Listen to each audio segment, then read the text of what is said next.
All right, good morning, everybody. So I think we're hopefully through our requisite technical issues. So good morning, everybody. Hopefully you can see me now and hear me now that the microphone is on. So welcome. Yeah, you guys have lost the sound. I started with the mic off. It should be on.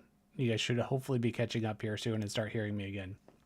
So welcome, everybody. This is an idea I've had for probably a couple of years, and so it's been something I've been wanting to do, but I wasn't sure if anybody would watch. So the fact that I have more than 0 viewers, I think, is already a win. So welcome everybody in. We're going to make a mod today. So good. All right, we got sound now. All right, so slowly but surely we're getting there. So, and hopefully there we go. Hey everybody. I'm a little concerned by the internet connection. Seems to be a little crappy this morning, so you're probably going to have dropped frames, which sucks a little bit, but I am recording this locally, so if it gets really bad, I will upload like my local version, so at least we'll have something that isn't too bad. So just a little introduction. So most of you folks here already know who I am, but for anybody who's watching it later, I go by CamDawg on the forums. I started G3. I've been doing this for about 20 years. If you've ever used, Tweaks Anthology is probably my best known mod, but also BG2 Fixpack, did a bunch of Icewind Dale modding, The Calling, Divine Remix, worked on some of the conversion projects like Baldur's Gate Trilogy and 2.2 and Icewind Dale and Baldur's Gate 2. And then when Beamdog came around to make the enhanced editions, they hired a bunch of modders out of the community, including myself, to work on the game. So I also got to work on the enhanced editions, which was very, very cool. There's a ton of stuff you can do in modding. Most of my stuff has tended to be on the technical end, stuff like tweaks and fixes. Dialogue and art, not so much. I mean, I know enough how to do it and get it in the game, but if you want writing tips, or art tips, there's so many better people in the community you can go to. But today we're just going to make a mod and do some item stuff. So I've scheduled this for 2 hours. We're going to see how far we can get today. And if we, whatever we don't finish, we'll do this again tomorrow at the same time, hopefully with a little bit of a smoother opening. So, and I see you guys all in the chat. So welcome. I'm going to do my best to multitask here. This is a little hard because usually I use 2 windows to mod, and today I'm using 1 to broadcast and 1 to do the modding. So we'll see. It's a little bit different for me than usual. So first I'm going to go through really quickly just my tool setup, what we actually use to mod. Everything is based on Waidu to begin with. We'll get to that in a little bit because Waidu is kind of like your Swiss Army knife of tools. It's going to do everything, and we're going to use that all very much later. The main tool I've got up on my screen right now, this is Near Infinity. Near Infinity is like the game editor. It's by originally by a guy named Joan Olav Hoglid. I'm probably not pronouncing that correctly. Argent77 has been doing the maintenance since then, and it's your do-all tool. The alternative to this is the Dragonlance Total Conversion Editor Pro, DLTCEP. It's also a good tool, but Avenger, who does the maintenance on it, has been around for a couple of years, so it's kind of fallen behind. So Near Infinity right now is kind of like the tool. In addition to that, I also use Notepad++, which right now is just empty, but we'll get to this. I also have highlighters for it, which were originally done by, I think, Sebastian. And again, Argent has picked those up to do. Other tools that we may or may not see today, but we probably will, is Bammer, which I use for making graphics. Photoshop. I have a very old version. I have CS5 because I refuse to pay Adobe any subscription fees. And we'll also be using GitHub, and I use a local client called Tortoise Git to do all my Git stuff, since I don't like doing Git at the command line. So, oh yeah, so how you pronounce Weedo? So I've always, like, mentally in my mind, it's always been Weedo, right? I've always said Weedo, and you're probably going to hear me say Weedo today as well. But it's based off of Wes Weimer's name. It's the Weimer dialogue utility. So technically it's Waidu, but even mentally I still think Weedo. So you're going to hear me say both, but it is supposed to be Waidu. So yeah, you will definitely hear me screw that up, but it's supposed to be Waidu officially. I know I'm not the only person who thinks it's WeDo or thought that it was WeDo, but it is. It's based on Wes Weinberg's name. So, so that's kind of the tools we used. And then reference wise, the ISDP is amazing. You need to have this bookmarked. We're going to be referring to this often. It's got so much information here. This is a community resource. So if you find something, if you discover something new about the engine, you could submit. We can get this updated. And as you can see, it covers all the games and has a lot of resources, a lot of kind of one-off stuff that you may not think about. The other thing is the WhyDo documentation itself is also a great resource that we're going to be referring to back and forth. So I think, and then on top of this, you've got the IESDP, you've got the documentation from WhyDo itself. And then there's also like G3, Spellhold, Pocket Plane, all sorts of places have, how-to and tutorial sections that you can find, all sorts, how do I do this? How do I do that? Usually you can go hit up one of the major sites and search, and there will probably be a tutorial for whatever it is you're trying to do. So those are also fantastic tutorials. And they range from anything like Sam has done a whole bunch of like really detailed, here's how to do literally anything with graphics to, here's how to do basic NPCs. Like a lot of people like to do NPCs. So there's like a ton of NPC tutorials, including Kuliak did one where it's an NPC mod that is actually a tutorial of how to do it itself, which is kind of a cool concept. That's her Kuliak's, I think it's Branwyn, her Branwyn for BG2 NPC. So, how do you not get overwhelmed? Well, that's why we're doing the store mod, right? How do you not get overwhelmed by all this information? I forget who originally said it, but one of the best suggestions I ever saw for a beginning modder was do a store mod, because you do, you're doing items, you're doing, a creature file, you're doing kind of like a small little project, but it touches on a lot of stuff without having to go like hardcore into stuff. Oh, hello, Choco. One of my cats has decided to make an appearance. So that's why, this is kind of the idea. This is the nice thing about a small mod like this is you touch on a lot of stuff without having to go hardcore, right? It's learning to do scripting without having to do, like a Sword Coast stratagem level of AI. It's, having to do a creature file without having to do like an NPC and learning like, how to do 800 dialogue states, right? We're going to do like 10. Right, so it's just kind of a nice way to kind of dip your toes into the water. And so I can't remember who originally said it, but once I heard that, I'm like, that's brilliant, right? That's a great starting place that I now use as like recommendations for folks as to where to start. So that's exactly what we're going to be doing today. So with that all the way, those are kind of the tools and the resources. So now we're gonna try to get right into it. So the first part of this is, I do use GitHub for all my stuff. So we are going to be doing, creating in a GitHub, creating it locally and kind of getting started from there. If you're doing your own mod, this is optional. I mean, I like doing it just because if it's on GitHub, like for us, for G3, it lets us offload the download bandwidth. Like because you're downloading stuff from GitHub and not from us, it helps keep our hosting costs down. It also helps for translators or people who want to submit bugs. They can do it via GitHub if they know what they're doing, which is nice. So I'm already logged into GitHub, so we're going to go over to G3. We're going to, where's my, we're going to create a new repository.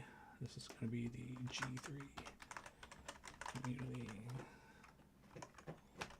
Oh yeah, you guys are also going to see what a terrible typer I am too, so that's going to be fun. All right, public. I'm going to leave the description empty for now. And we're just going to create it. So just like that, we now have a repo on GitHub. So now we're going to take that. I have a master folder of all of my various repos and forks and other stuff. And so I'm just going to add it here. Now I have, like I said, I use a program locally called TortoiseGit that lets me do so much stuff just off a context menu. So we are going to git clone.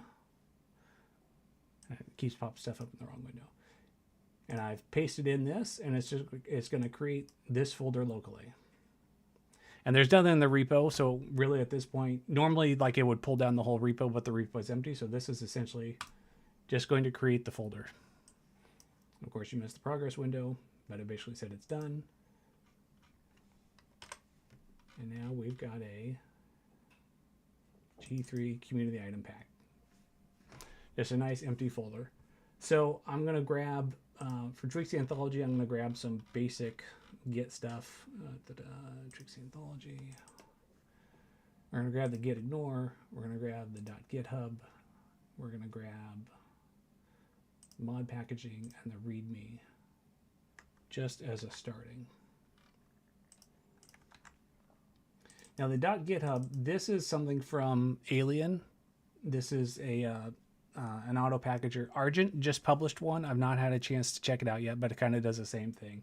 This is basically a script that whenever I post a release, this will take the package and bundle it up into a .ie mod, which is what Project Infinity prefers. So I just include this just because it makes things easier for folks who use Project Infinity. And the nice thing is I don't have to do anything. Once I publish a release, it does that automatically based off the release. The other files that I've grabbed here is, let me open this up in Notepad. So this is G3's mod packaging tool. Again, this isn't something that most folks are going to use, but you certainly can adapt it to your own project. This is basically a tool that it's a batch file that basically I double click and it will create my Windows, Mac OS, and Linux packages. And makes the nice G3 self-extracting exe that we use for Windows. So right now we're just going to put in some basic information. It's going to be the G3 community item pack. This is going to be, we're going to call this nightly. What is today? The 20th. 2024, and we're going to folder community item pack, and this is going to be a mod for not 2.2, not BG.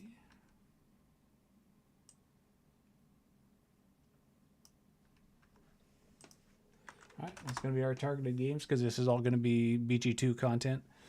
For today, we're going to begin with, we're just going to build specifically for BG2 EE.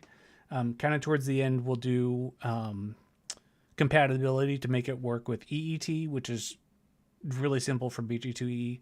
And then also for the original BG2 and BGT, which is slightly more complicated, but still won't be too bad. So, all this is fine, all this is fine. All right. Save and close this. And then the README, this is still for tweaks, but we're going to leave it for now. So for GitHub, we're just going to say, all right, we want to add these files. It'll give me a confirmation. I say, okay. I hate that it keeps popping this up on the other window. And now we're going to make a commit. And we're just going to say, this is basic GitHub niceties. And you notice it's adding 3 files down here. And we're going to commit, which means we've made this change. And then push, like you can commit or you can commit and push. We're going to push because that means it's going to make this change. And then it's also going to upload it automatically to GitHub. So we're going to commit and push. It's connecting. It goes. It confirms. And now if we go back to GitHub, suddenly we've got files. So just like that, we've made our first commit. And the nice thing is it'll keep a history. So every change that we make, you can go into it and you can be like, oh, what did I change? I added these files. And stuff in green is new. But yeah, this is, so we've just basically added 3 files. I mean, that was basically it. That's the GitHub stuff. So now we're going to start the process of actually building the mod. So first we need the actual mod folder, which we're going to call G3 CIP. And then inside of this, we're going to make a text document that we're going to call g3cip.tp2. And it's just a text file, just renamed. So any text editor that you have, like I said, basic Notepad will work. In the past, Context was really popular. Notepad++ works.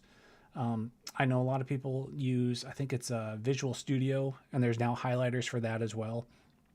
Try to use something with a highlighter because it really does save you a lot of pain. You'll see when we get into this, as I type stuff, it will highlight, and it lets me, like if I type in a command and it doesn't highlight, like I know I've made a typo, which is, that by far is like 99% of the usefulness of having a highlighter. It's like, oh yeah, I screwed something up typing again. So there's our TP2. And then since I know I'm going to need these folders, I'm also going to make, we're going to need a folders for items. Whoops. And I organize my folders by like the file extension. Some people just, they have like a copy folder or whatever, but this is kind of how I do. I'm going to have an item. I'm going to have a BAM folder. BAM is how the game does item artwork. We're also going to need a store. We're also going to need a creature. We're also going to need some scripts, which uncompiled, those use the extension BAF. Let's see, BAF BAM create. We are probably, I've tried not to look at the items because I'm hoping to, I'm trying to do this almost like a blind read. So you can see my thought process of here's a proposed item. And then I have to think about, okay, how do we do this? And so I've been trying to stay out of the thread, and I just want to say that J. Mary has done an outstanding job of, I volunteered him to be my screener for the item so that he can look at it and be viable. Oh, thank you, Sue. I didn't think about that. Yes, I do have a little microphone on an arm. I've been trying to position it somewhere where I won't keep bumping it, and I've not really found a good place. But you're right. If I turn away, you probably can't hear me as well. So let's see if this will be a little more consistent, so that when I'm not looking at you, you can see it. But so so first, thanks to J. Mary for doing that. He's awesome. I basically volunteered him and he was cool with it. So I'm really happy about that. But the upside of that is that I've tried not to look at the items ahead of time. And so I'm hopefully going to this blind, but I'm sure at least some of them are going to need spells as well to go with their other stuff. And then we'll make other folders as we need them. So this is it. This is our basic mod. And the TP2 for right now, at least, is blank. So this is it. This is where we're starting. And so the very first thing a mod needs is you need to tell WeDo where we're going to back up files. Now, in the olden days, you did this within the mod folder itself. These days, we do it in a folder called WeDo external, and then usually the mod name, and then backup. Now, there's kind of two schools of thought. David Wallace from Sword Coast Stratagems is the first one that started using WeDo external. And so there's kind of two schools of thought. He likes to do like WeDo external backup, and then each mod would do their own backup in a folder inside there. Whereas I like to do it where I do a mod folder and then all of my stuff is inside there. No. Don't worry about keeping taking notes. There's a reason why this is a video, so you can go back and refer to it. I'm also going to do like a summary post at the end of the day, especially where I'm talking about like, the ISDP and all the other stuff. I'm going to have a little summary post of like links or stuff that we talked about from the mod. So don't worry too much about trying to keep pace. I'm not expecting you guys to be making a mod side by side of this. This is hopefully going to be something you can refer to back up, or you can come back to and rewatch, or just, go through the part you want to take care of. So backup is where, when you install a mod, everything the WeDo changes, it keeps a copy of, or it says, we made these changes to the script, we need to roll it back. This is where it physically keeps everything, is in this folder. So this is a required part for every mod. Next, you either need an author or support. These are basically, if something goes wrong, in the olden days, we all like to use author. And so author, it expects like an email address. And so like if the mod didn't install, it'd say like, hey, there's an error, grab your debug file and email this address and tell them that it screwed up. Author's kind of fallen out of favor. I think mainly because a lot of us don't like having our email addresses out there and they get harvested really easy by spam. These days it's more support, and support is a URL, but it's the same idea. When the mod screws up, it'll basically say, hey, there's an error, take your debug file and go to like, this URL. It's usually the mod's forum, and, report the error there. So that's what we're going to use support. Let me pull up my website. Let me pull up G3 really quick. There's my item list from JMary. And this is going to be where's the miscellaneous response? This is where we're going to publish the mod, so we're going to use this as our support address. So we've got our backup, we've got our support. Now I'm going to pull up tweaks really quick.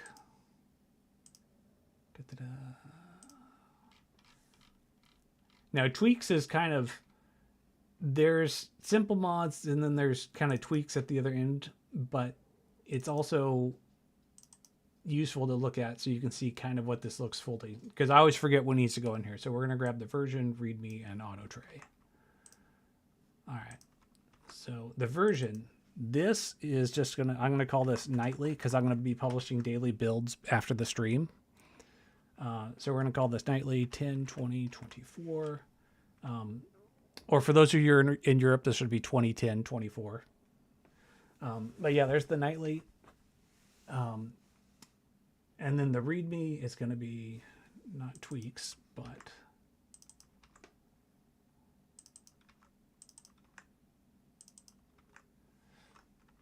okay. So this is for readmes. You can specify multiple readmes, and the idea behind it is if someone were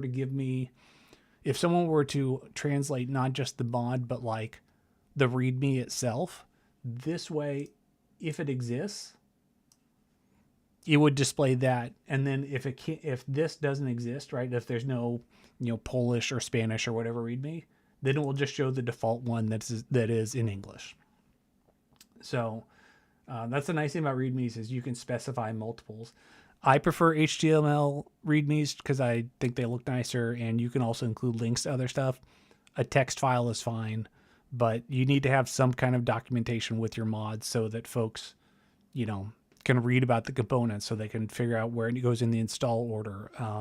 If it has conflicts with stuff, even basic stuff like what game is it for, right? Don't install this on Icewind Dale, right? It's not going to do anything for you. So really, so you need a README, and the nice thing is Wedo will now, see, I just said Wedo. Wedo will now prompt you before the install, and this is where it'll send you to. Now, auto tray is something I always include, even though I don't necessarily rely on it. I'm going to talk about tray files here in a second, but basically, this is a way to auto associate a translation file with something, with like a dialogue that you're compiling. Really quick while I'm thinking about it, I also need to grab a README. So I'm going to grab this and this. Except I'm going to rename it really quick. And obviously this is just the tweaks README right now, but that'll do fine. Style, this is, I do not need that. Style is this is again kind of some G3 packaging stuff. This is all stuff that we use, like the banner and the two icons are used as part of our self-extracting packager. The CSS is for the HTML. Oh, which cat was it? It was probably, we have a 6-month-old kitten who was probably running crazy back there. If it's a little light gray tabby, then that is Zorro. It could also be Chaco. If you see them again, let me know. I'll try to pull up a picture of them. So this is all stuff specific to G3. You probably don't need this for your mod. For our READMEs, like the banner and the CSS are part of the HTML README. The two icons and the bitmaps are for our package. So your mod may not necessarily need this.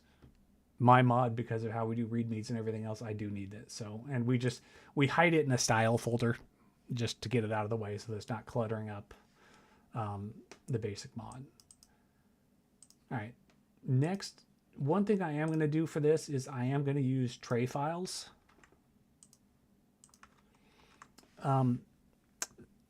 this, being as this is just a single language mod, you don't really need these, but I've always done, I'm so used to working with tray files that I like doing them by default. I know not everybody likes doing that because it makes your code slightly not as legible or not as user-friendly to just open and read.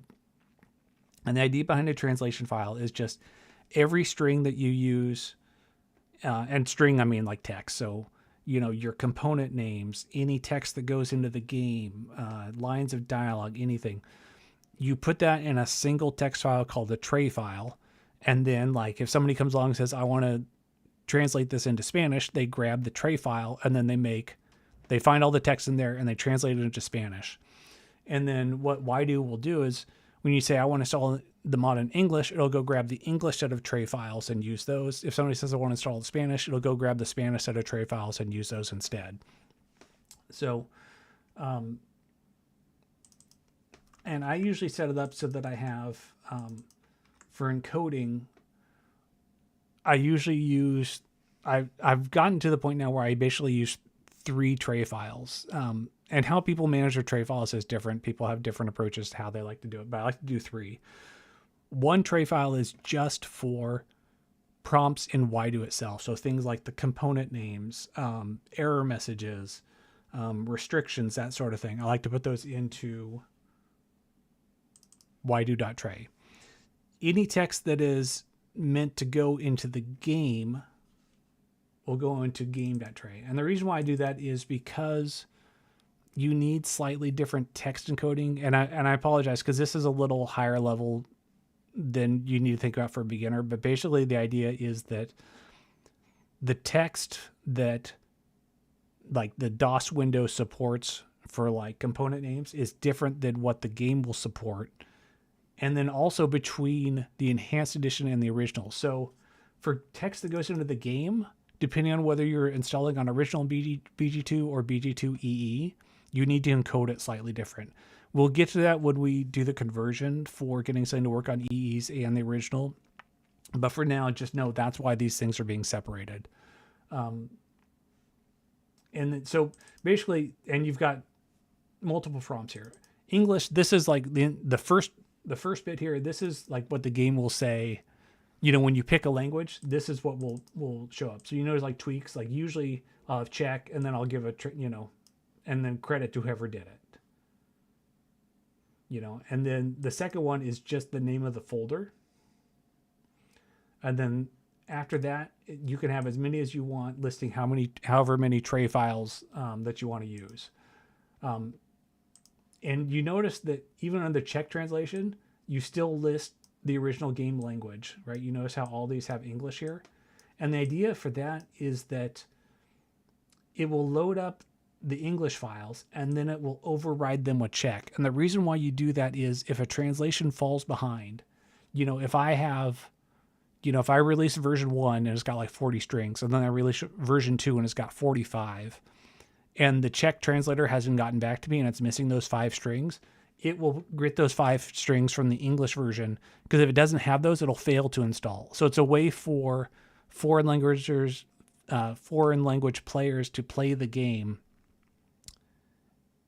even if the translation isn't complete. So it's almost like a fail safe. So that's why you see English is in each one of these for different languages. And the other thing is it will load the tray files in this order. So it will load the game and then Waidu, and then we'll load the Italian to overwrite it. And basically the last one loaded is the one that will win. So like I said, we're using tray files. We don't really necessarily need to at this point, but it's how I code all the time. If you're doing this yourself, you don't necessarily have to do this. But like I said, this is how I do it. So, and tweaks, I think tweaks still holds the record as the most translations. Most mods are not going to look crazy like this. Tweaks also has an always block. This is something that if you want something to execute for all of your components, tweaks needs this. The community item pack is probably just going to be one component, so it really doesn't need it. And then the last thing I'm going to do is I'm going to grab just a quick little component, and then this is going to be, we're going to call this the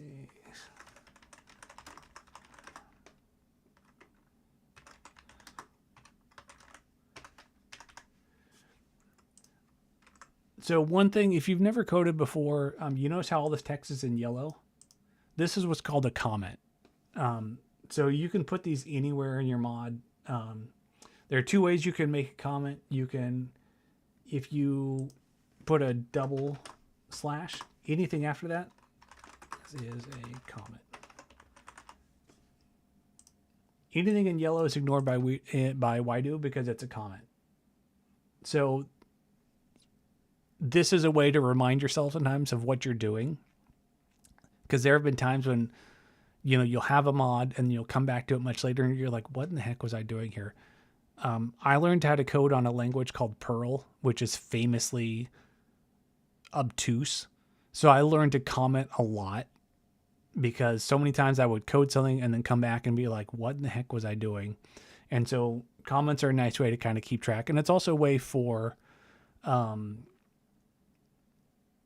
it's a way for other people to also look at your code and try to figure out, because, you know, if you want people to help you out and submit pull requests and other stuff, other people being able to understand your code is just a nice thing. And the other thing too is, for a long time, it's not so much anymore, but Tweaks Anthology used to be like the premier, this is how you do really weird stuff. And so I kind of got into the habit of making tweaks kind of explain everything as it went along, because so many people were using it as a reference for other mods. The question about auto eval strings. So it depends. You know, auto eval is nice. It's a mindset, right? Auto eval means that I don't have to add evaluation to a whole bunch of stuff. I kind of like doing that manual. I mean, I get David's point that you should get in the habit of just doing it.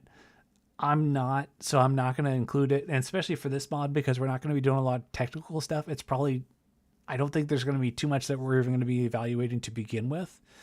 So what Marcos is asking about is there's going to be times when, hello, Chaco. So the little gray tabby on top of the chair is Chaco. And I don't think you can see from the camera angle, but the little light gray cat underneath is Zorro.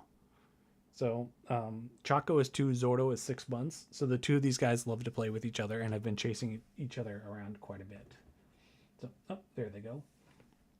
So yes, that is Chaco and Zorro, our two youngest cats. So eval. So there are times when you're going to pass an argument to Waidu, and it's a variable, and you explicitly have to tell Waidu, this is a variable, and I want you to get the variable value and not just treat it as plain text. So auto eval strings basically turns that on to do it everywhere by default, whereas I like to manually specify it. It's just a preference of mine. David's probably right that you probably should do it. It's not what I usually do, so I'm not going to do it today. Like I said, I don't think there's probably not going to be too much here that we're going to be auto evaling.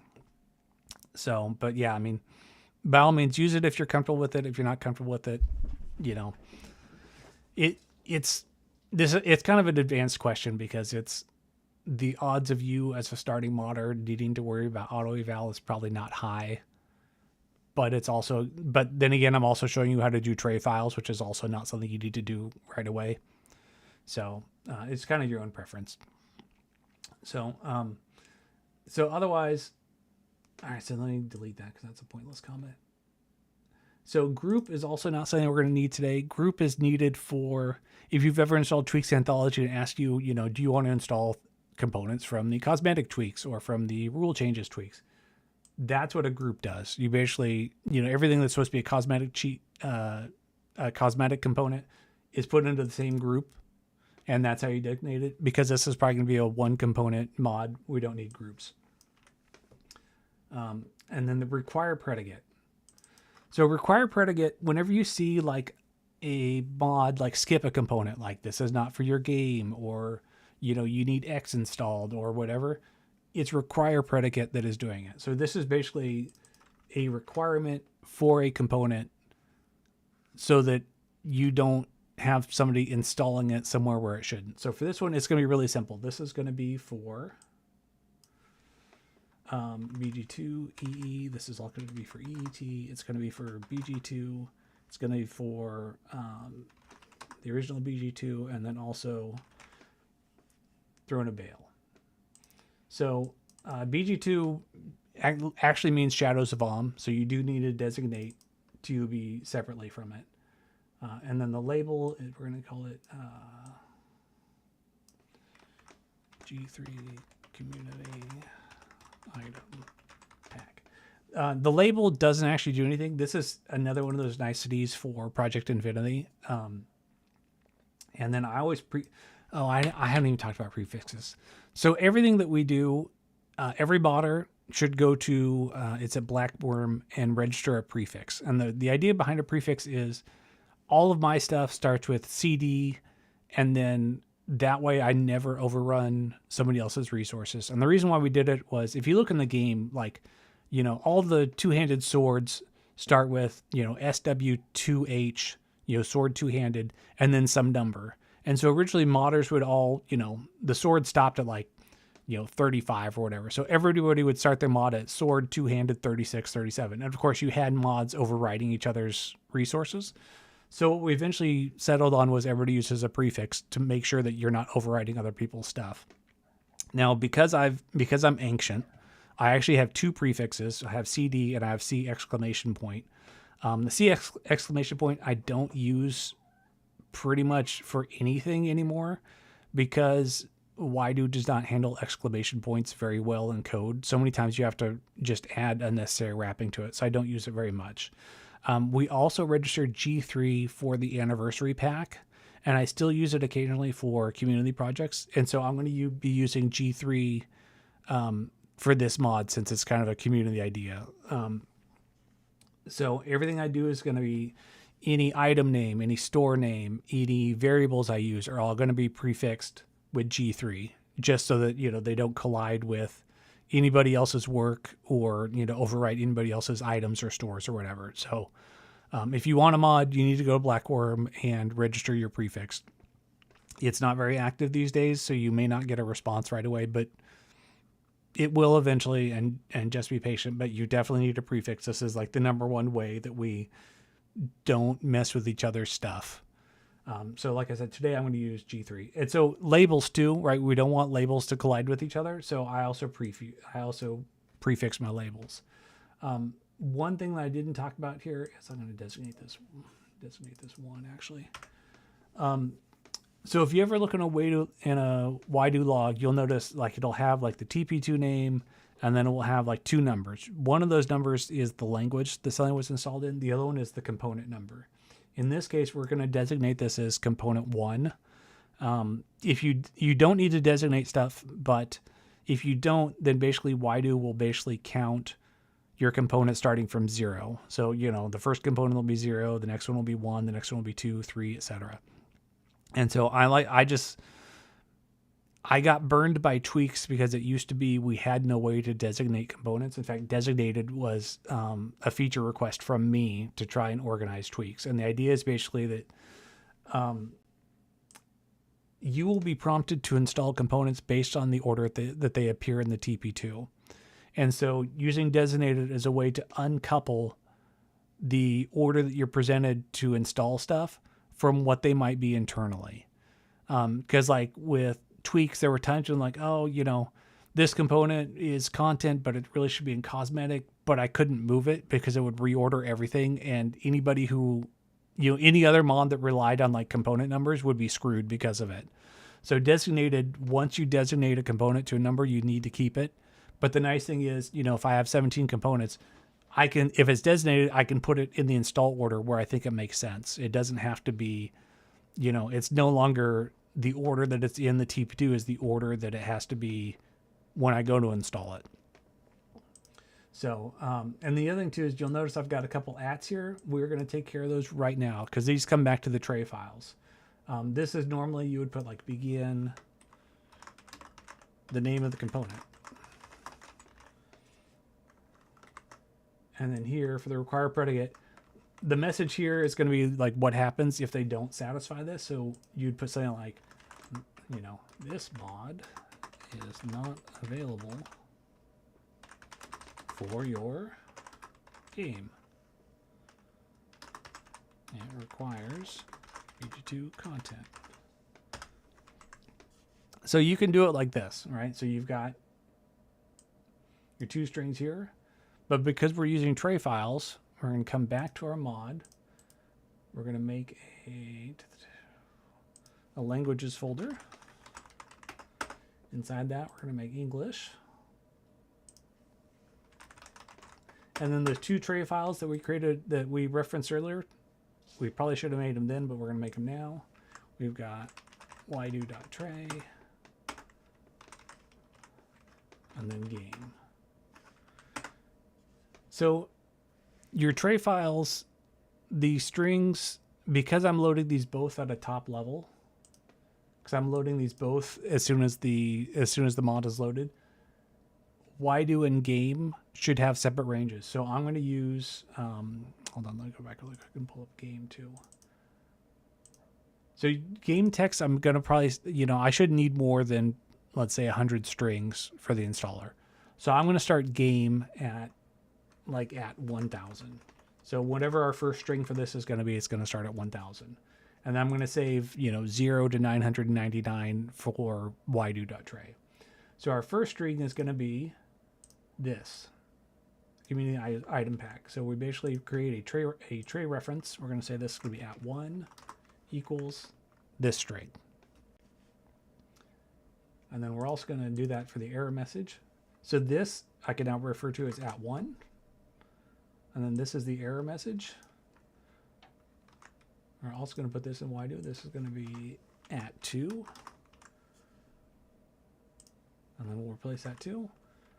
And there we go. We've created our first tray references. Now, if somebody wants to, translate the mod, they grab this, they would change this to Italian or Spanish or Chinese or whatever. And then they'd give me a version of these for their language. So as of right now, this is a fully working mod. We've got all of our required information and we have a component. The component doesn't do anything, but this is a fully working mod. So at this point, we're going to make a quick commit.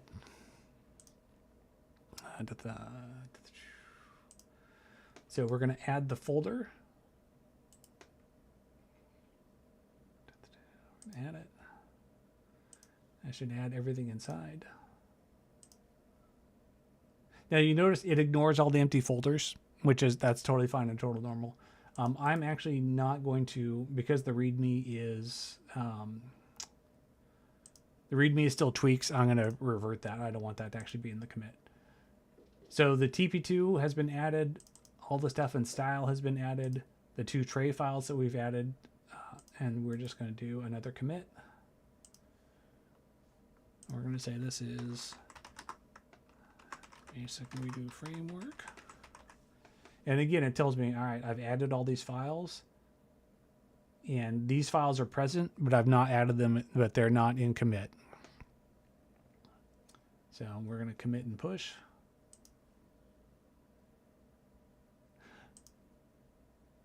If I could increase the font height.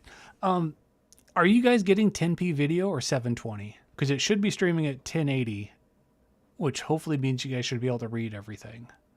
If not, I'm going to be very annoyed if that's not the case. Because if you guys are seeing blurry text, that kind of defeats the purpose of doing this.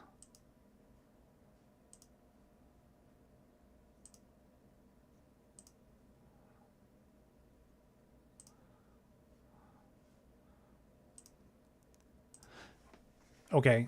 Yeah, my monitors are 1080. I did a test a couple days ago. It was readable.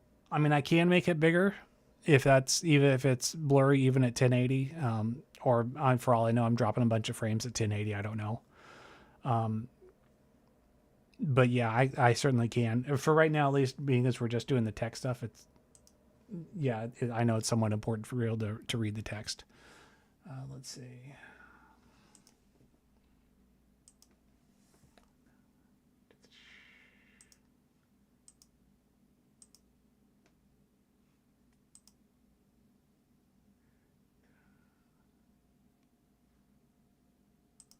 Oh, goodness. There, slightly a little bit bigger.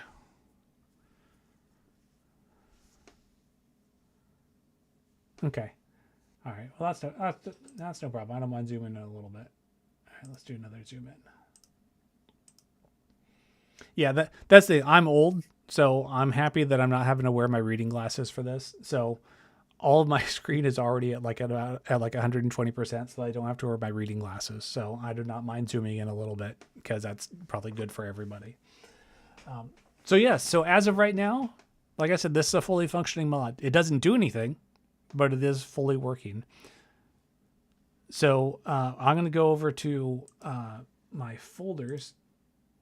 So this is, I call this my tweak testing folder, and you'll notice I've got like every game, you know, with and without expansions and a couple extra hanger-oners. Today we're going to focus mainly on BG2EE. So you can see all sorts of other stuff that I use. This is like my general testing folder for like everything, which is why it's just a horrific mess. So let me... So I'm going to open up my DOS window here, and I don't think I can zoom in on this, but one of the things I do that makes my life easier that you don't have to, but you can just move your mod directly into this folder and do your modding there and all your changes there and your GitHub there. I like to keep all my stuff separate. You'll notice that like all of my GitHub stuff is in one folder, and then I use it to test on multiple platforms. And the way I do that is I symlink everything. So let me set up, I always forget. All right. So we're going to create a directory symlink from, let's see, it's going to be,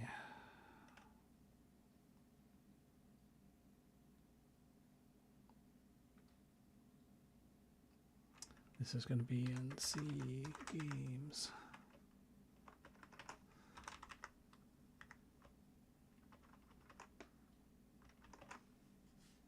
Oh, no, that's not tweak. That's right. That's why it's not going to.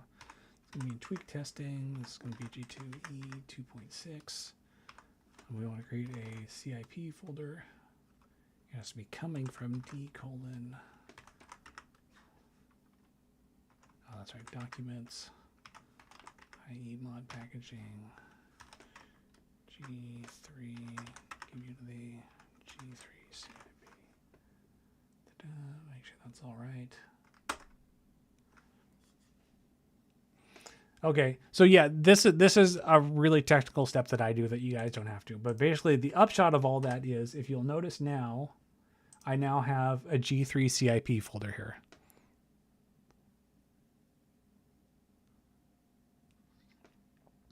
So that was basically the upshot of all of that, is just so that I can keep my GitHub copy separate from here. And then the other thing I can do is I can also make the same link to EET and BGT and to TOB. Like I said, this is a really technical step. You guys don't have to, but basically what's that done is, now you'll notice I have the G3 community item pack here in my Baldur's Gate 2 folder, but it's also now in my BGT folder, my EET folder, and my, what was the other one I did? The original. All these go back to the same place. So any changes I make here will propagate out to all the games I'm going to test on. Like I said, this is a technical step.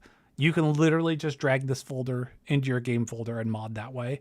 This is just how I set it up, because I'm so used to doing it this way that this is just easier for me. If none of that stuff with the DOS prompt made sense to you, that's totally fine. You don't have to do that. That's completely optional. I just do that because that makes my life easier. So, but the one thing that did not do is it did not create an executable. So I'm just going to grab another copy of Whydo some here.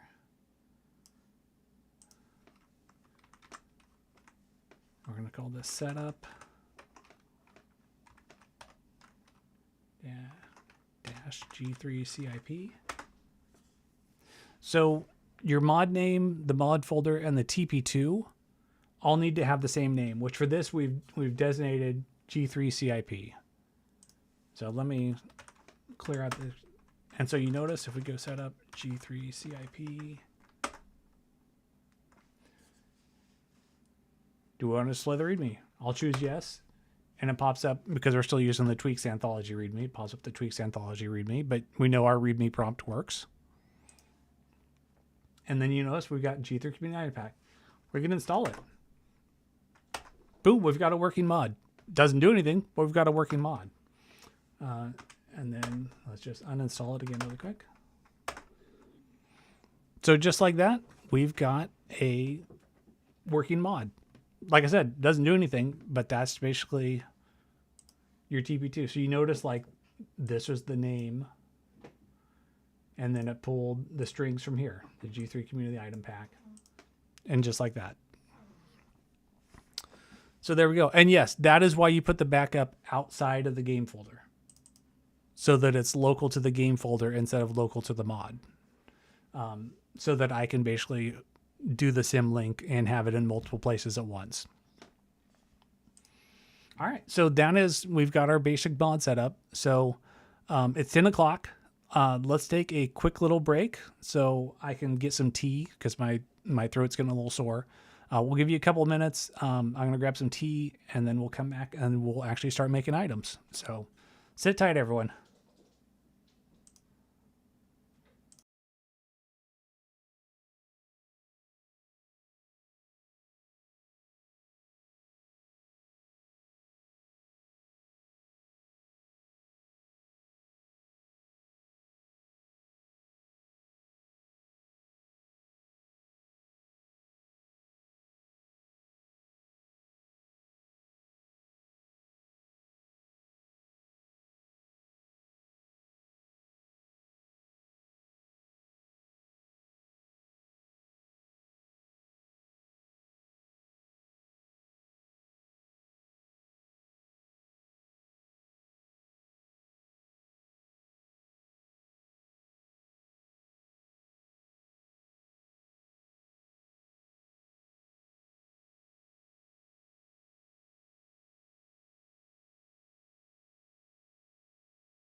You know, you'd think after I already did it one time that I would remember this time to turn my mic on.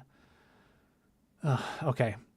So I was going to say, once again, thanks to G. Mary who did the screening on all these. I've been doing my best to kind of stay out of this thread so that these items are going to be new to me as I hit them.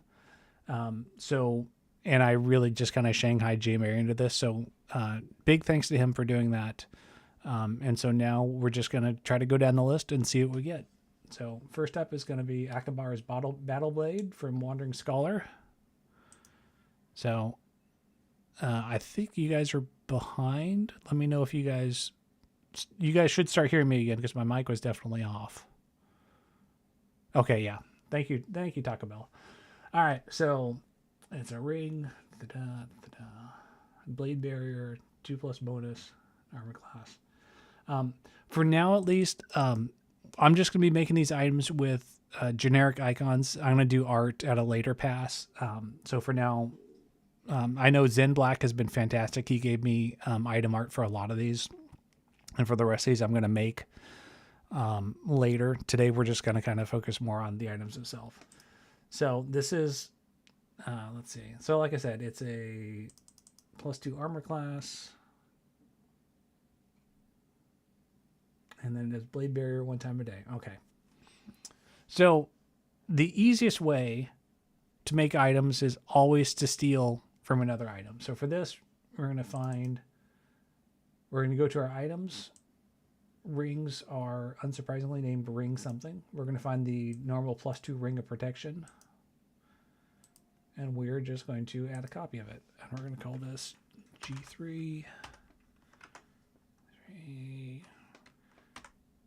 we're going to call this, what is this item's name again? Akkabar's Battleblade.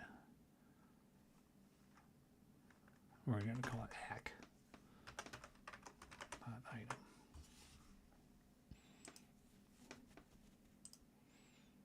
Okay. So now we have a new ring, just like that. So let me talk a little bit just about how items are formatted so that we kind of understand what we're doing. So you have the view and then you have the edit. And we're gonna be spending most of our time on the edit viewing because we're actually doing stuff today.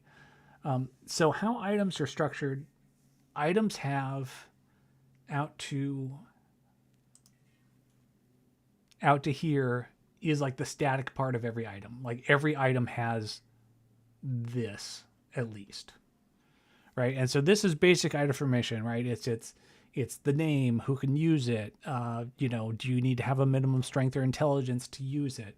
Can it be, is it droppable? Is it a critical item? Like critical item means like, can it be sold or will it disappear from a ground pile?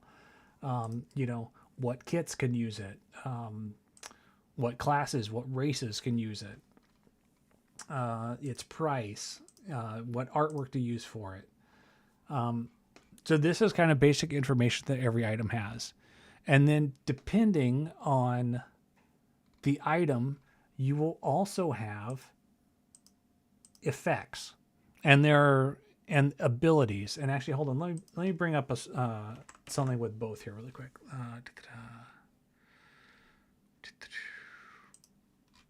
Yeah, here we go.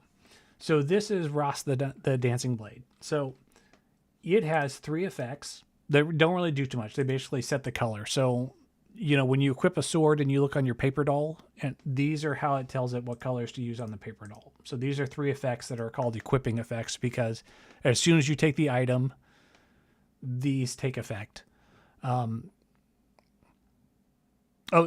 If you still want to submit items, go for it. I don't know how long this will take, but even after we're done, I could still revisit the thread and make items. So if you've got like great ideas for items, go ahead and submit it.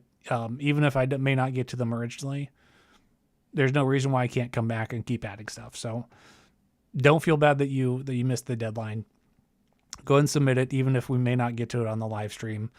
Like I said, we're going to be doing this for a while until we get all this stuff done. So, all right. So sorry about that. So you've got equipping effects. These are effects that as soon as you equip an item, they apply to your character. In this case, they're cosmetic. They're just color sets. Now the item also has abilities. So these are things that the item can do. This is a sword, so it has a basic melee ability. So, and the melee ability, let me open it up. You know, it's melee. It's, you know, what range does it have? How much damage does it do? Does it have bonus to hits? What type of damage it does? Should it use a strength bonus, right? These are all kind of like basic properties of a melee weapon. And then on top of that, this item also has a magical ability. So, and you basic things like, you know, you need to ID it first before you can use this ability. You know, do you cast it on somebody else? Does it cast on yourself? Is it area of effect? If it is a spell, you can also designate schools and secondary schools. So, you know, if you were to say this is an enchanter ability, then things like spell immunity to enchantment would block this outright, that sort of thing. And then also, you know, if it had how many charges, how many times do you use it before it needs to be recharged? Does it disappear when it's out of charges, or do the charges come back when you rest? All that stuff is designated here. And then you'll notice we have effects again. So effects, in addition to effects for equipping, you also have effects when an ability is used. So, for example, when you use this, so if you use this ability, it plays these 4 effects. You guys are latency as in like it's getting hard to understand, or the video is really choppy? The thing is, I've got I live out in the sticks, so I am using AT&T Cell as basically my internet connection, and it says we're supposed to have 10 up, and I'm pushing 3 up. So I'm sorry if you guys are getting latency. This is about as bad as I can do it live. Like I said, I am recording it locally, so I will upload, you know, my local copy afterwards. This should hopefully not be laggy and stuff, but this is for live. This is probably about as good as I can do live. So sorry you guys are having latency. The good news is this is, you know, boring text and audio, so hopefully the choppiness doesn't interfere with that too much. So where was I? Okay, yeah. So effects. So there's two levels of effects. There's the effects that go there are effects that go into effect when you equip item, and then there are effects that apply when you use an ability. Now some of these, like if these are attached to a melee ability, then you know, these are things like you know, does extra fire damage on a hit, or it entangles the target, or it stuns the target, right? Those will go onto your melee ability because those are things that you want to happen when an item hits. And then there are also, like for Raz, right, you can have the blade go off and dance on its own. And so that's basically what these effects do. So that's your item overview of how items work. So let's go back to the ring that he wants to make. So this is basically, so this has 2 levels of effects, right? It gives you a +2 armor class bonus when you put it on. And then also has once per day you can use it to cast Blade Barrier. So if we come back to the item, because we copied it from the +2 ring, you'll notice it's already got a +2 armor bonus. So, and then it's also got, because it's based on the ring of protection, it also has +2 save bonuses. Well, we don't need these because it's just supposed to be an armor bonus. So we are just going to right click these and we're going to cut them. So boom, now we've got an item that does +2 armor class when equipped. So next we need to have it do Blade Barrier 1 per day. Now, if we're lucky, you'll find that a lot of what we do when we're making items is we're finding the laziest possible way to do it. And generally that means we want to find something else that already does it and then copy and paste from that ability. So if we're lucky, which I don't think we're going to be, there's a Blade Barrier scroll that we can just copy from. There is not. So if it's an arcane ability, there are scrolls for just about everything. For divine, not so much. Some have scrolls, some don't. Usually like the healing spells do, the rest of them generally don't. So we're going to look for, let's do a fire shield scroll, since that is similar. Oh yeah, I want to save changes before we go. Override it, yes. All right, so we're on to the fire shield scroll. So I think it's going to be, yeah, here we go. I hate that it keeps opening everything in the wrong window, because that's my primary window. Now, the reason why I'm doing this is there are two opcodes that can cast spells. There's 146 and 148. And 148 is used for area of effect spells, and I think it needs to be cast at caster. And I can never remember when specifically to use what. So this is why I like copying it from other abilities so that I don't have to remember. So in this case, we're just going to grab Fire Shield. We're going to copy this ability. We're going to come back to our item. We're going to paste. And now it casts Fire Shield. It's not what we want, but it's a start. All right, so now let's look specifically at this ability. All right, we want the person to have to ID this item before they can use it. So we set this flag. Now the item ability, this is where this ability pops up, like in your menu bar. Since this is coming from an item, you want it to pop up in an item. The icon it is currently using is the Fire Shield icon, which is obviously wrong. So let's really quick, what is the blade barrier is SPPR 603. So we're going to go SPPR 603.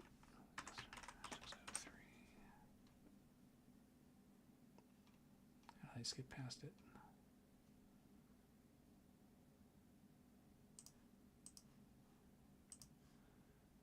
All right, so now it's using the blade barrier icon. So for spells, you'll notice each spell has 3 icons. A is usually, by convention, A is usually the scroll icon.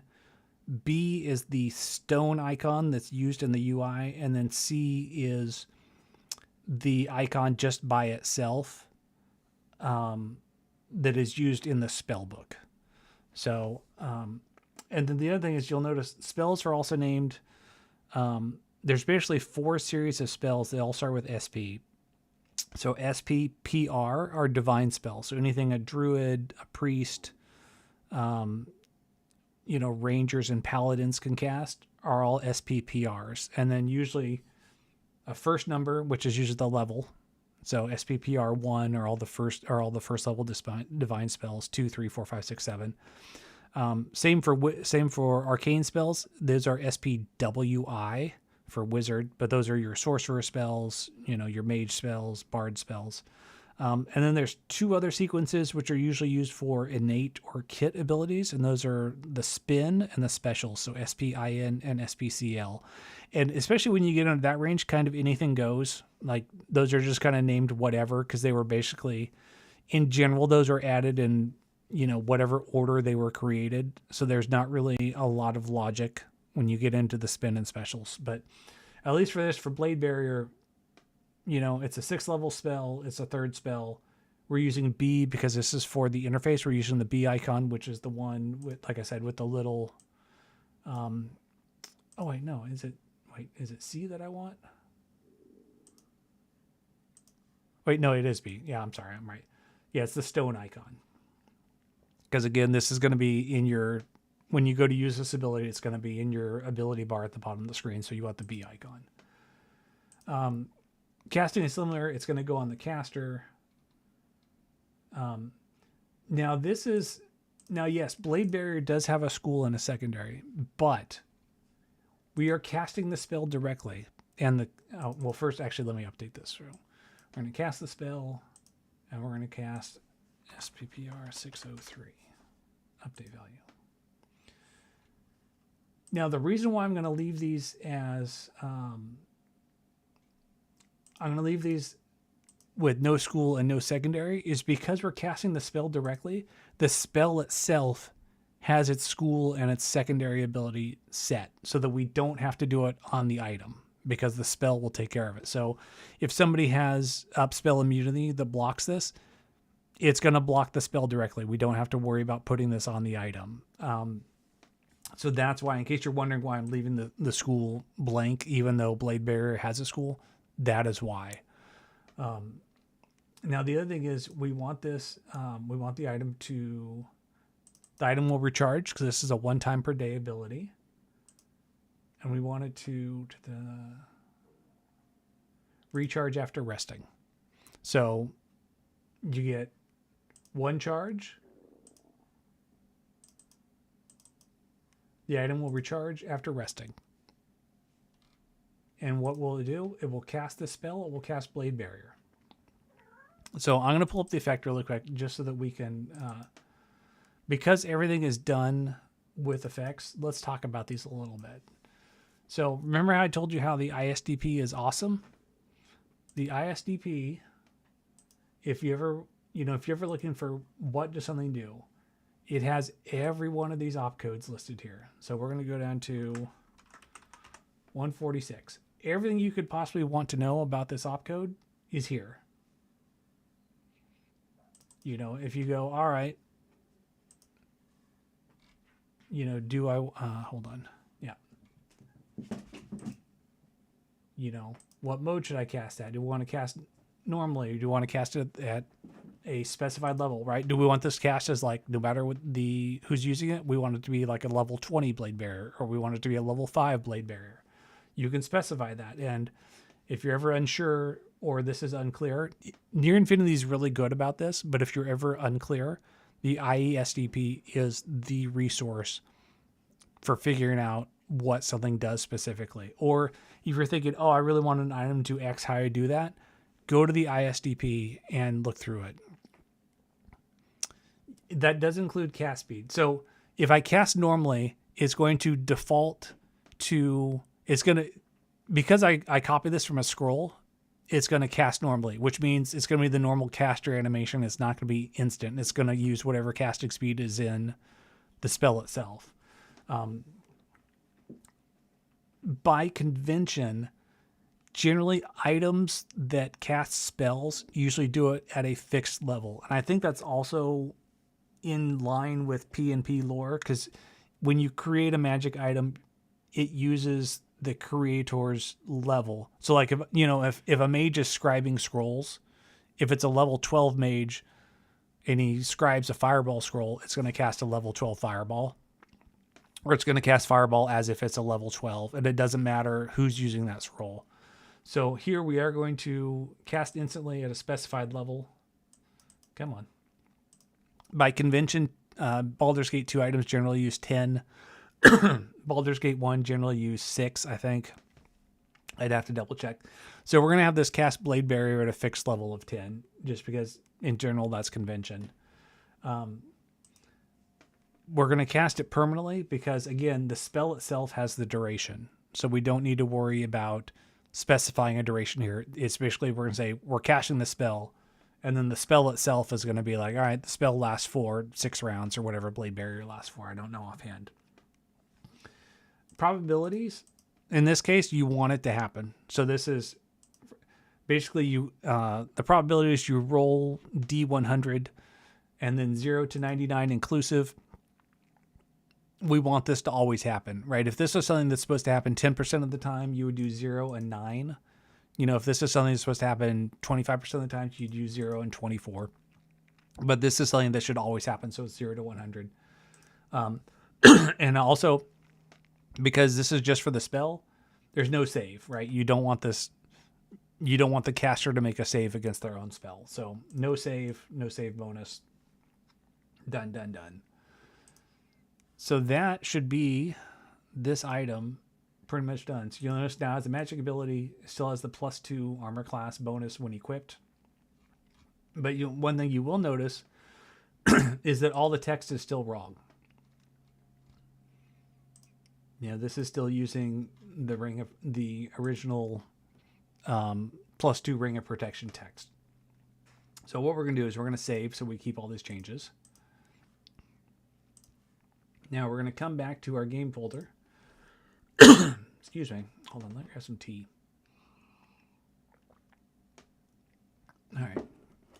we're going to go to our override folder.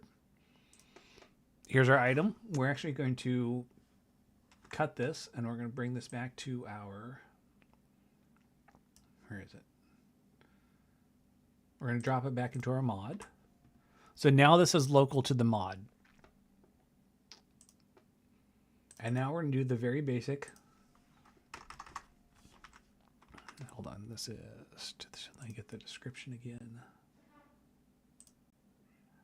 Here it is. I'm just going to grab this whole thing right now.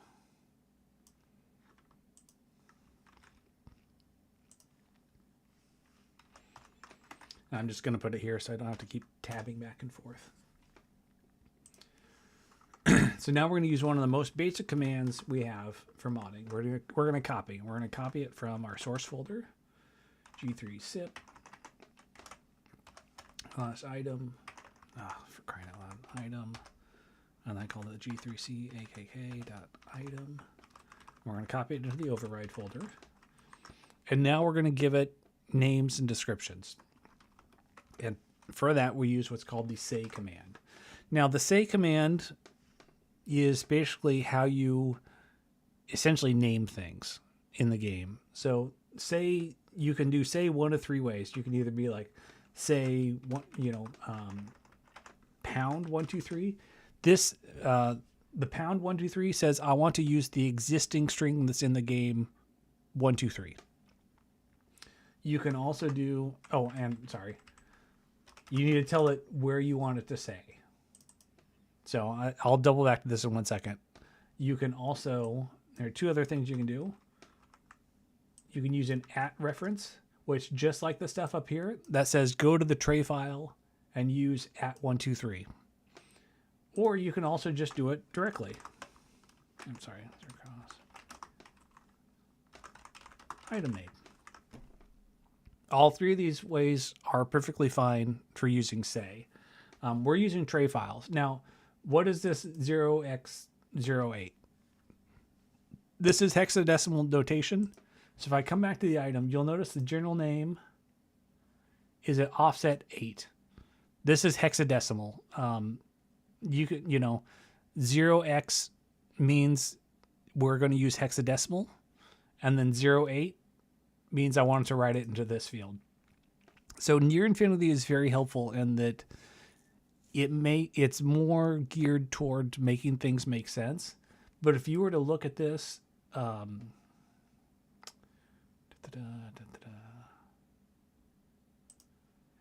if you were to look at the raw file, you'll notice this actually isn't text, it's just a number.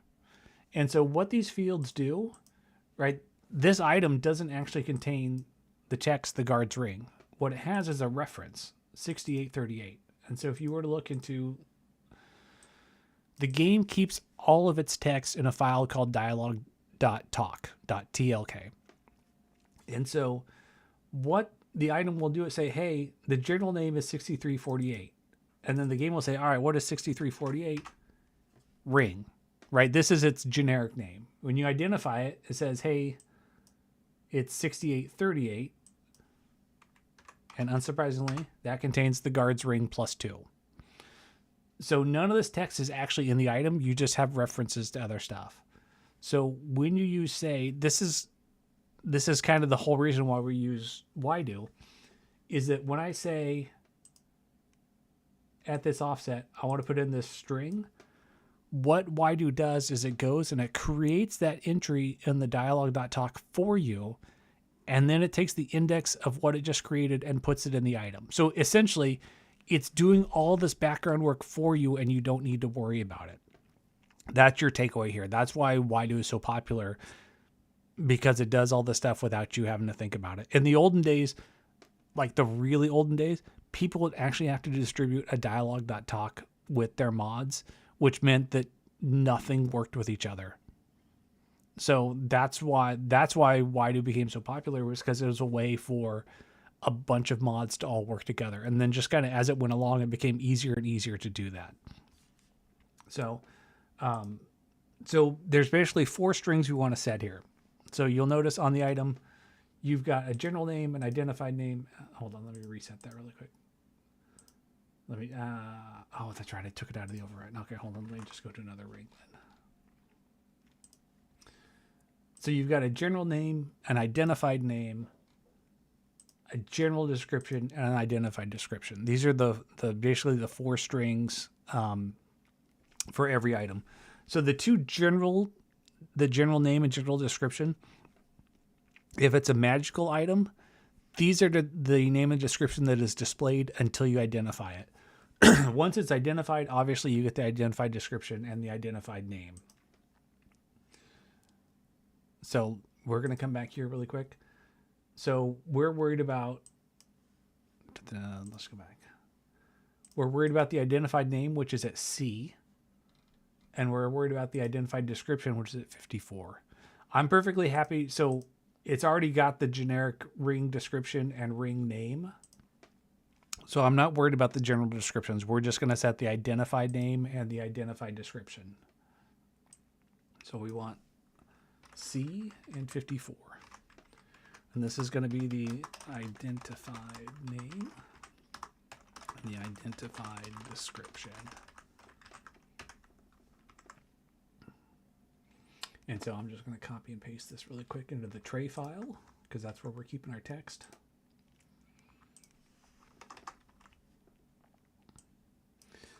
And we're going to use 1000 for the name. And then we're going to use at 1001 as the description.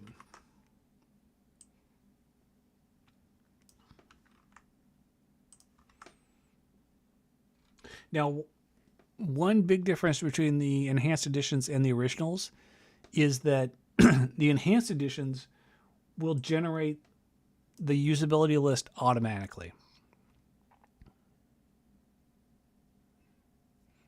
Yeah, it's in black. Yeah, we corrected that. It's at C. Yeah, you're correct. The enhanced edition makes the usable section automatically, so you don't have to include that in the description. When we make this compatible with the original Baldur's Gate 2, it does need this information. And there's a way that we can do that that we'll worry about when we get to the compatibility part. But in case you're wondering why I didn't include that, that's why. So the other thing I like to do is I like to go to other items and see specifically how they format stuff and just copy and paste that. So you notice it's got equipped abilities instead of like that. We're just going to do this. It does not have the saving throws. And then let's find another item that casts a spell like once per day. Equipped abilities, equipped, like Ring of the Ram. What's something that just straight up casts a spell? Oh, there we go.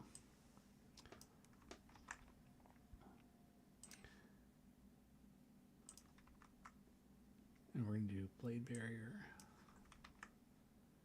And I like to copy and paste because then it's way more in line.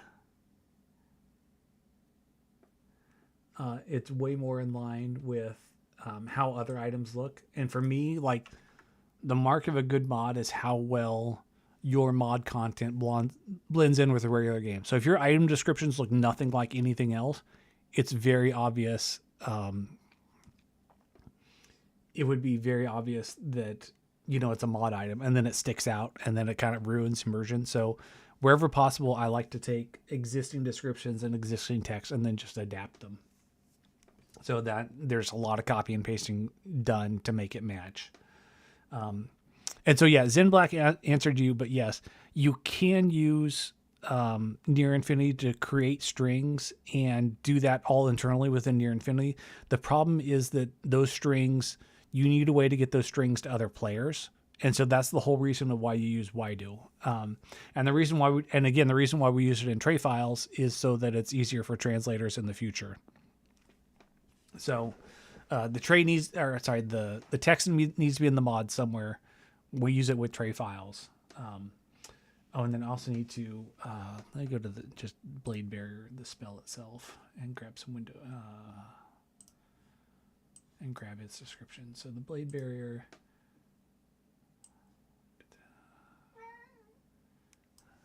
Hello, Choco. Sorry, my cat's saying hello.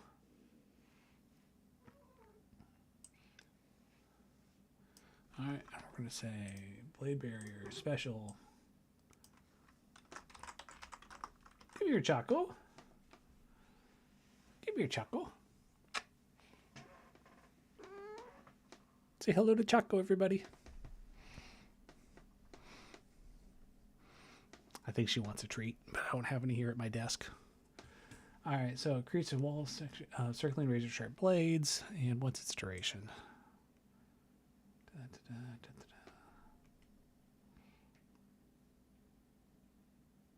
One turn. All right. One turn. Boom. So there we go. Let's go back to our TP2. The identified name is going to be at 1000. And the description is going to be at 1001. And so now we can test this. So you'll notice right now, because I removed it from the override, you'll notice it's no longer here, right? It's no longer in the item list. So let's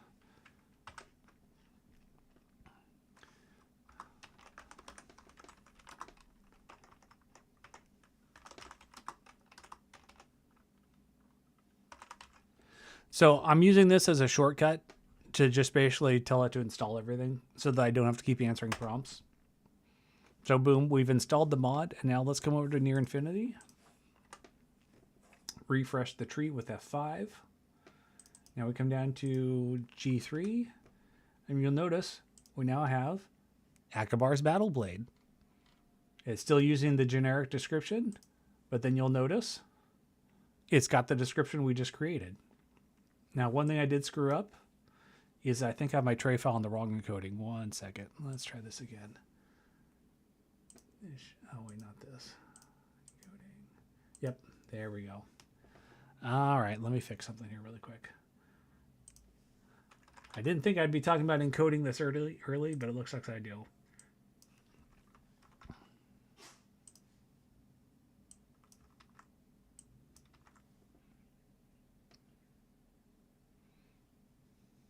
Hold on, let me see.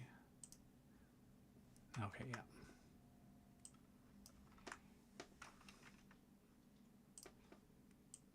I can delete that now. All right. All right, let's try reinstalling this really quick. Yes, it's Choco. It's short for Chocolat.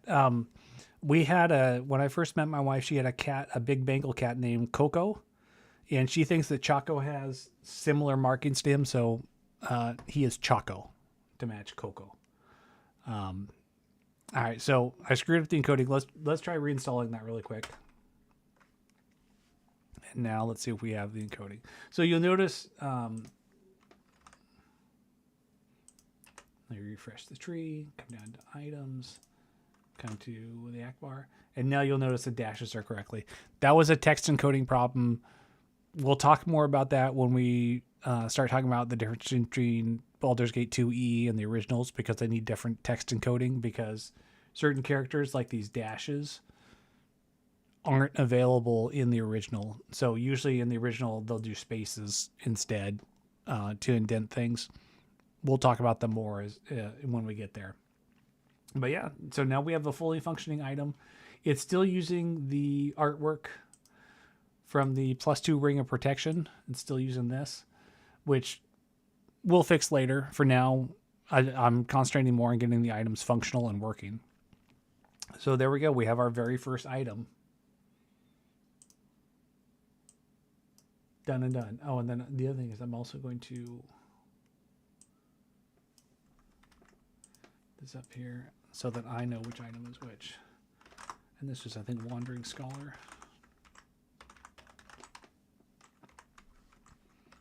All right, there's our first item done. So let's see what we got next. Yeah, Wandering Scholar. Okay. Next up, a few spell books by Glitter Gear. All right. Caster's Guide to Self-Defense, the book. Haste, mirror image once per day. All right. Caster's Guide to Self-Defense. Let me copy this so I don't have to bounce back and forth.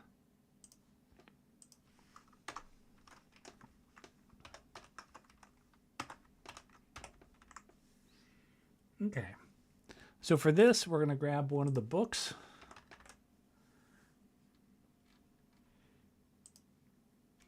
And we're going to start with one of the books, and we're going to make a copy. Actually, hold on. What do I want to name this first? It's going to be a book, Caster's Guide to Self-Defense. All right. All right, let's make a copy. This is going to be G3. I'm using C to designate these as community item pack. And then it's, what was it, Practical Self-Defense? Caster's Guide to Self-Defense, not item. Okay.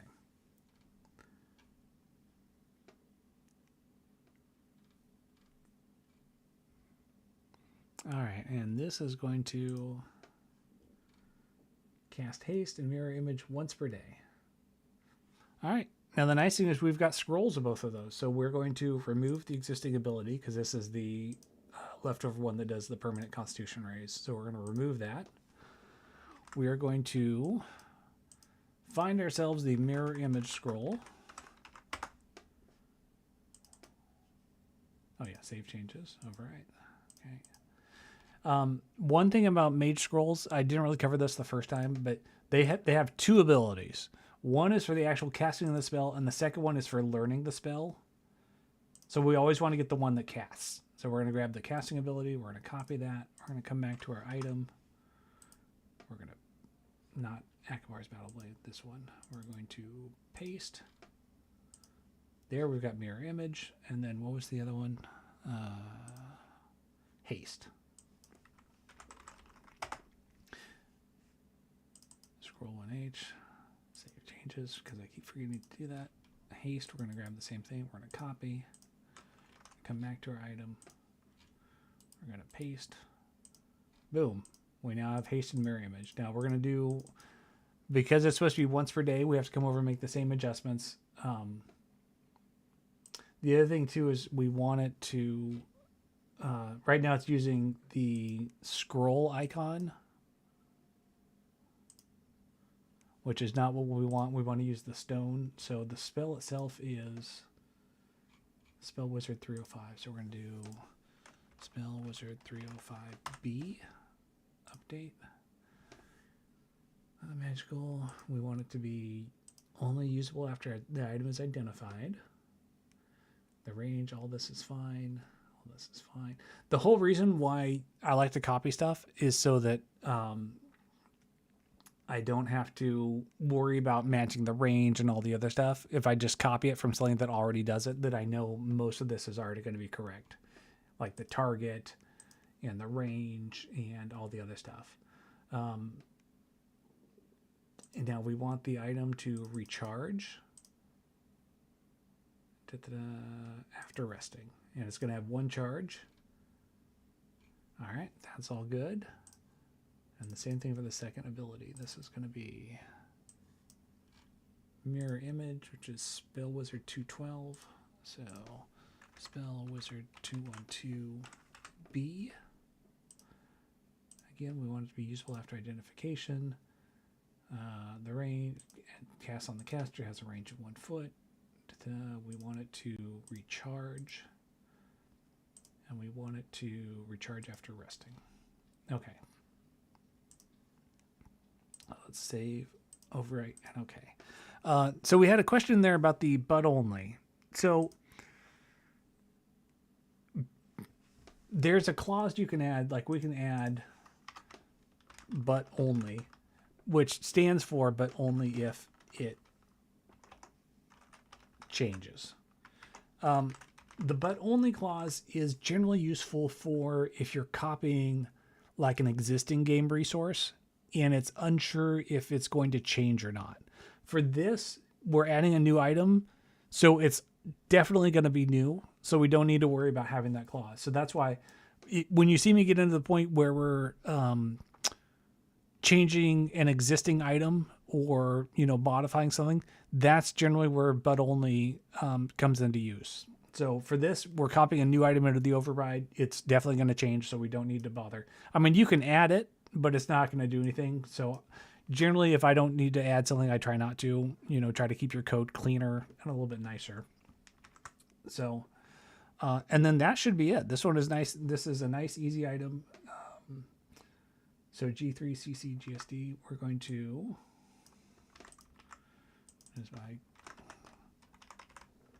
glitter gear. This is a caster's guide to self-defense. What do they call it? G3CC GSD.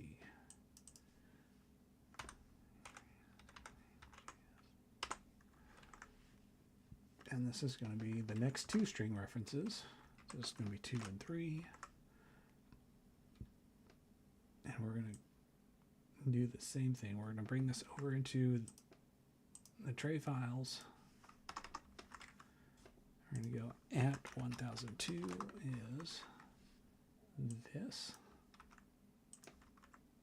We're going to go at 1003 is this.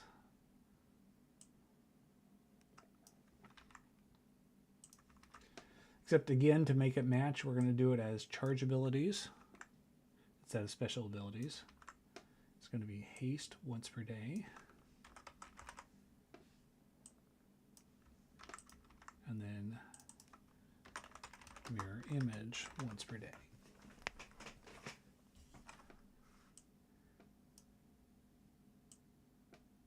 And then add the weight, because all EE items have weights in them. So really quick, let's pull up the description for haste. Or yeah.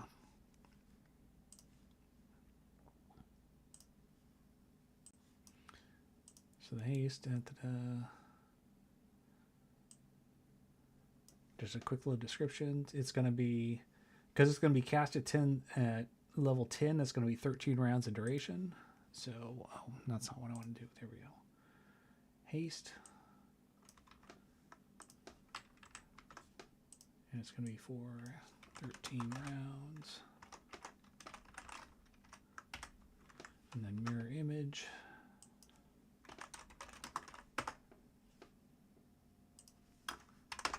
Spelled correctly will work better.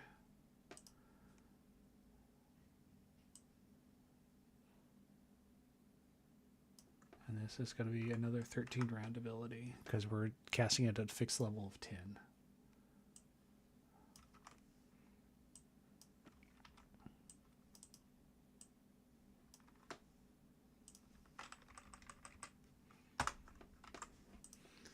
Okay.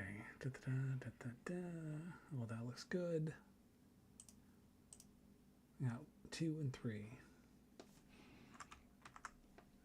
Okay, so that should be that item. So this one's going to require a little bit of extra. Oh, because I forgot a critical step here. I forgot to grab it out of the override and copy it into the mod itself.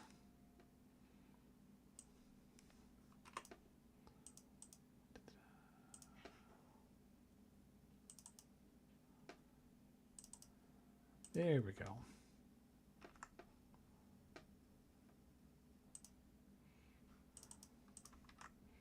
All right, now let's try that again. Oh, nope, I've got a parsing error. Oh, what did I screw up? Okay, so it's got an error parsing in game.tray at line 47. So let's go to our game tray, line 47. It's because I didn't close my comment, so we'll just delete this entirely. Now let's try that again. There we go. All right. Let's now refresh the tree. Let's go to our items. Yes, but let me get to that 1 second. Caster's Guide to Self-Defense. We've got it. It's got its descriptions. So, as Marcos is mentioning there, the pro, him, or her, the game has a number of tokens that you can put into text. And so basically what the pro things do is that If it's, you know, a male character, it will insert him in place of that token. If it's a female character, it'll insert her. And there's a whole bunch of these tokens. I believe they're in the ISDP. Let me pull that up really quick. Oh, did I not?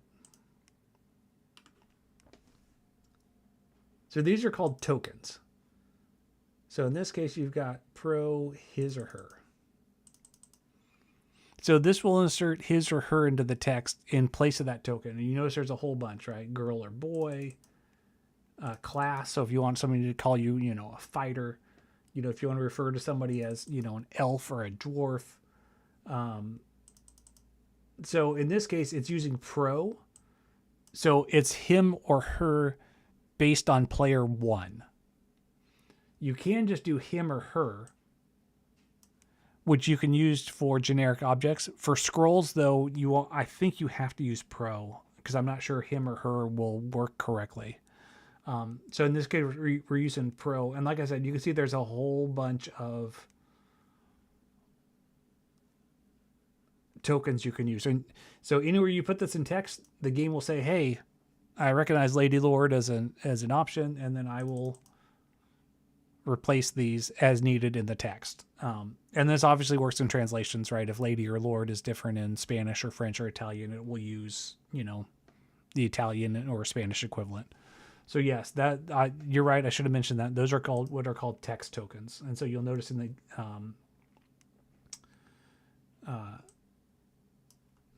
that, like I said, that'll transform into him or her when it gets into the game. There's one other subtle thing here that we need to do with this item. So I'm actually going to go into the game itself and show you really quick. So let me just start this up. All right, I'm just going to surely I have some game I can just load here. All right. Oh yeah, I probably can. All right. Yeah, yeah, Sue's right. Let's move over there. All right, so we're just going to console in the item, create item, G3, CC,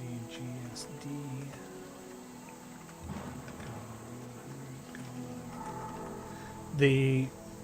So I'm just creating the items. The comma 100 just means I'm going to bring it in with a bunch of charges, so I don't have to worry about it. And then can't you identify this?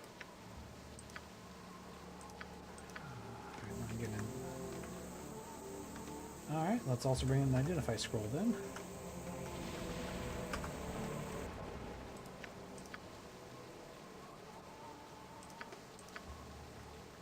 Oh, it's not. It's a monk, for crying out loud. Hold on. What are the classes identification? MISC 3P. Okay.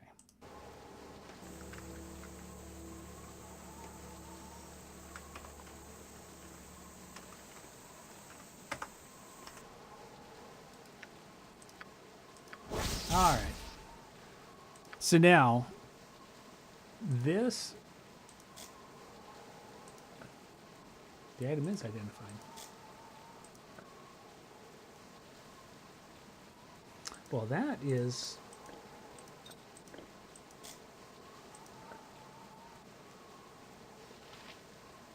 Now that is interesting. I don't think I've seen that before.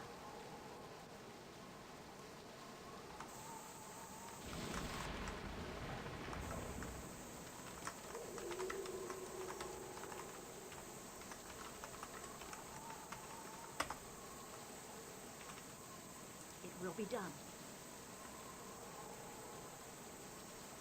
How can I do? Is it because she can't actually use the item?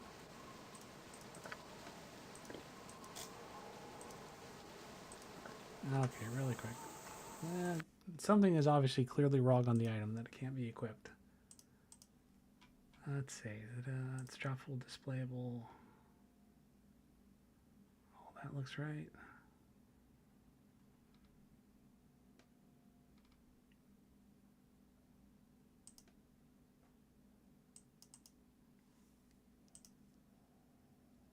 Oh. Because I flagged it wrong, that's why.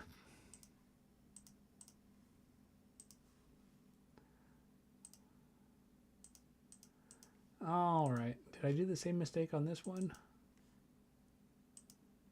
Yes, I did.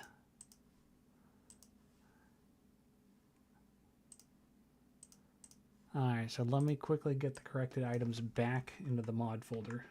Oh, hold on. Through the override.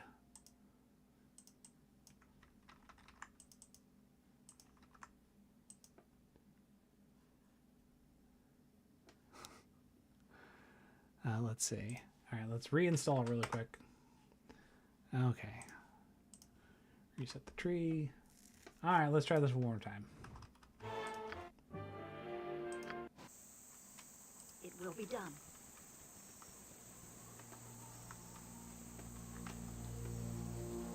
All right, let's...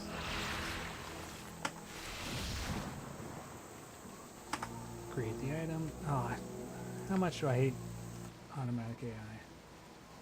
Oh, it's already still here. Okay.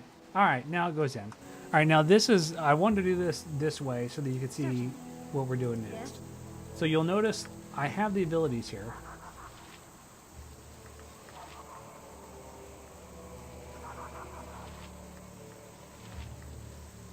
What is it?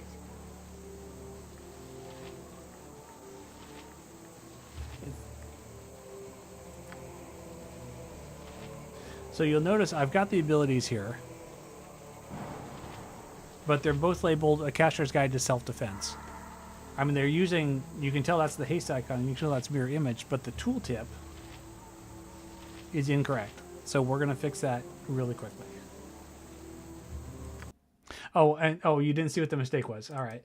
So what I did was, on the magical ability, it's supposed to be usable after identification. I flagged usable before identification. So effectively, I flagged it the opposite of what I should have. So basically, you want to force the player to identify the item before they can use it, and I flagged it the exact opposite so that they could only use it if it hadn't been identified. So basically, I set the wrong flag. Is essentially what happened. So that was my screw up.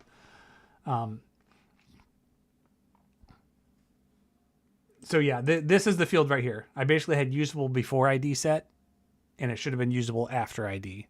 So sorry about that. I probably did that really quickly, but that's why it was not usable, because I set the flags the exact opposite of what they should have been.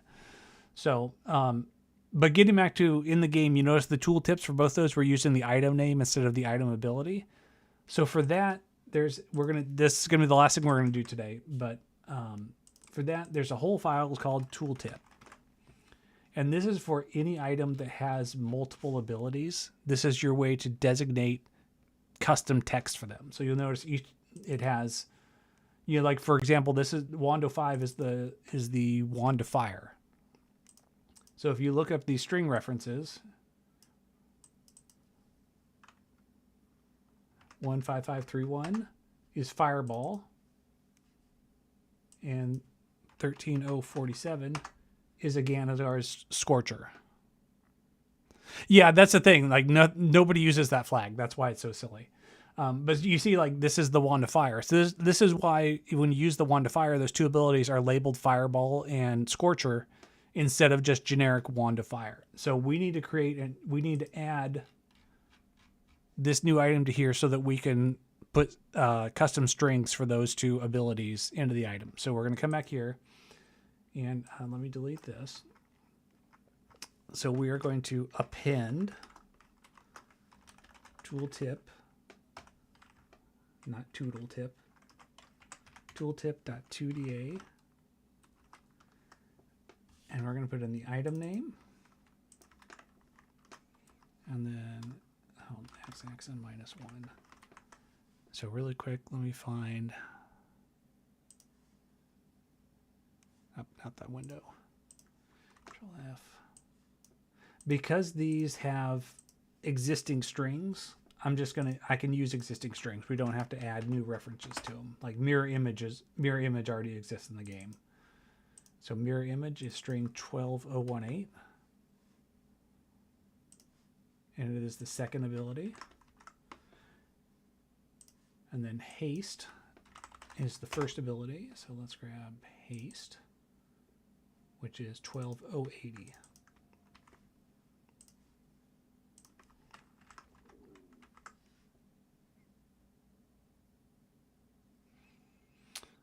So now let's, so as a test, let's rerun this really quick. And now you'll notice if we go to, let's refresh the tree, back to 2DAs, let's go back to tooltip.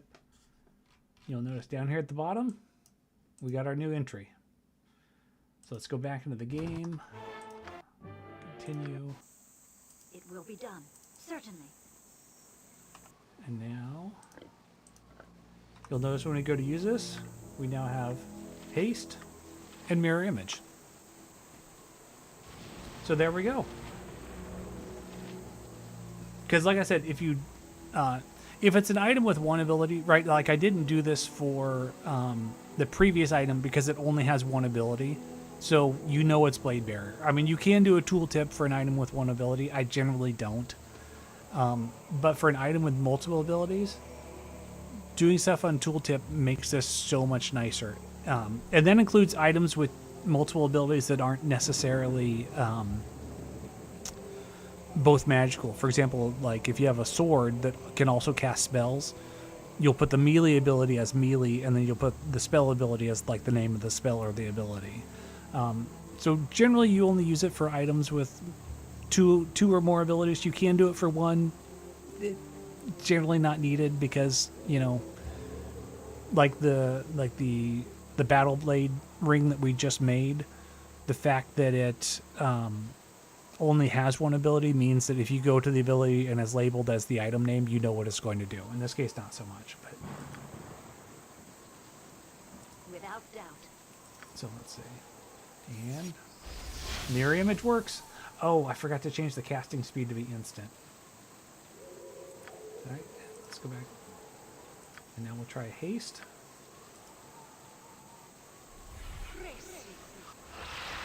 Quickly and without his it will certainly. All right, we're good and hasted. It will certainly without doubt.